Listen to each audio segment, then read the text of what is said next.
ጌታ ለዘላለም ይባረክ። እንግዲህ መጽሐፍ ቅዱስ የእግዚአብሔር ቃል እንደሚለው እኛ የምንናገረው የምንሰብከው ከእግዚአብሔር ቃል ከመጽሐፍ ቅዱስ ነው። ሌላ የምንጠቅሰው የምናወራበትም ሌላ ሪፈረንሳችን ምንም ነገር የለም።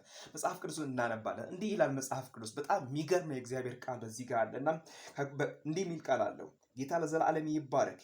ኤፌሶን አንድ ላይ እንዲህ የሚል ቃል አለው። ምዕራፍ 1 ላይ ከቁጥር 3 በክርስቶስ በሰማያዊ ስፍራ በመንፈሳዊ በረከት ሁሉ የባረከን የጌታችን የኢየሱስ ክርስቶስ አምላክና አባት ይባረክ። ዓለም ሳይፈጠር በፊቱ ቅዱሳንና ነውር የሌለበትን በፍቅር እንሆን ዘንድ በክርስቶስ መረጠን በበጎ ፈቃድ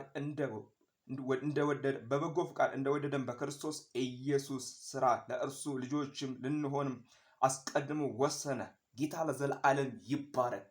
ጌታ ለዘላለም ይባረክ። አምላካችን እግዚአብሔር ለዘላለም የተባረከ ይሁን። በክርስቶስ ኢየሱስ በሰማያዊ ስፍራ በመንፈሳዊ በረከት ሁሉ የባረከን የጌታችን የኢየሱስ ክርስቶስ አምላክና አባት ይባረክ። ጌታ ለዘላለም ይባረክ። እንግዲህ በክርስቶስ ኢየሱስ በሰማያዊ ስፍራ ይላል። በሰማያዊ ስፍራ የምድሩ አይደለም፣ በሰማያዊ ስፍራ አየህ።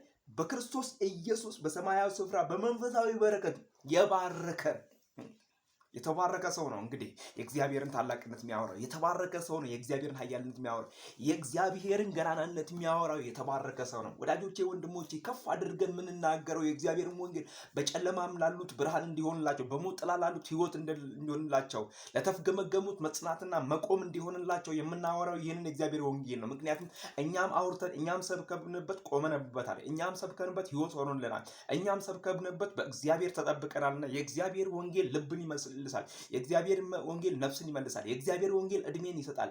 ጌታን ያገለገሉ ሰዎች ምድረ በዳ ላይ ወድቀው አላየውም። ጌታ ለዘላለም ይባረክ። መዳን በሌላ በማንም የለም። እንድንበት ዘንድ ከሰማይ በታች የተሰጠን ስም ኢየሱስ ነው። የልጁ የኢየሱስ ክርስቶስ ደም ከኃጢአት ሁሉ ያነጻል። ወንድሜ ተባረክ፣ እህቴ ተባረኪ። እናንተ የአባቴ ብሩካን ተባረኩ። ይህን ቃል የምትሰሙ ለሌላው አሰሙ። እግዚአብሔር አምላክ ለዘላለም ይባረክ። እግዚአብሔር አምላክ ዘመናችሁን፣ ህይወታችሁን፣ ኑሯችሁን ይባርክ። የጌታን አምላክ የጌታችንን የኢየሱስ ክርስቶስን ወንጌል አገልግሉ። ዘመኑ አልቋል።